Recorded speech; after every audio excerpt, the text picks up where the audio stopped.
तो आखिर RBI governor Sanjay Malhotra की पहली स्पीच अभी ख़त्म हुई है कुछ देर पहले, जहां पे 25 बेसिस पॉइंट्स का रेट कट किया गया है। यही एक्सपेक्टेशन थी ज़्यादातर इकोनॉमिस्ट्स की। आगे जाके हमें देखना पड़ेगा कि आरबीआई और कोई रेट्स घटाएगा आगे आगे की मॉनेटरी पॉलिसीज़ में। एक चीज़ जो आरबीआई गवर्नर ने आखिरी अपनी स्पीच के एंड में ये कहा था कि लेस रिस्ट्रिक्टिव मॉनेटरी पॉलिसी होनी चाहिए, यानी कि मॉनेटरी पॉलिसी को थोड़ा लूज होना पड़ेगा, थोड़े रेट कट्स आने पड़ेंगे इकोनॉमी में, क्योंकि सिस्टम के लिए बहुत ज़रूरी है फिलहाल। हालांकि आरबीआई गवर्नर ने ये भी कहा कि आगे की मॉनेटरी पॉलिसीज़ में एमपीसी फ्रेशली सारे के सारे डेटा पॉइंट्स को फिर से रिव्यू करेगी और उसी के बाद डिसाइड करेगी कि कोई रेट कट करना है या नहीं।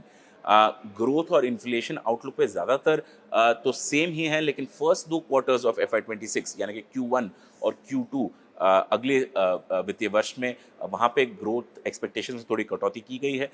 याद रखिएगा कि गवर्नमेंट की एस्टिमेट के हिसाब से FY26 में जीडीपी ग्रोथ 6.3 से 6.8% के बीच में है और आरबीआई के एस्टिमेट्स 6.7% है, यानी कि अपर एंड ऑफ गवर्नमेंट्स एक्सपेक्टेशंस वहाँ पे ग्रोथ एस्टिमेट्स लगाए हुए हैं। तो आगे हमें देखना पड़ेगा कि आरबीआई कि आगे जाके क्या कोई और रेट कट्स करते हैं या फिर आरबीआई गवर्नर को ये लगता है कि शायद 25 बेसिस पॉइंट काफ़ी है। कुछ देर के बाद देखा जाएगा, क्योंकि अभी भी ग्लोबल अनसर्टनिटीज़ वो अभी भी बरकरार है। ट्रेड पॉलिसीज़ में अभी भी काफ़ी अनसर्टनिटी है, ग्लोबल ग्रोथ में काफ़ी अनसर्टनिटी है। ये सारे इश्यूज़ जो हैं वो फ्यूचर मॉनेटरी पॉलिसी में को अफेक्ट करेंगे और फ्यूचर रेट कट्स को भी अफेक्ट करेंगे। तो ये चीज़ आरबीआई गवर्नर ने स्पेसिफिकली पॉइंट आउट करी है कि हम इन चीज़ों पे बहुत अच्छे से ध्यान बनाए रखे हुए हैं।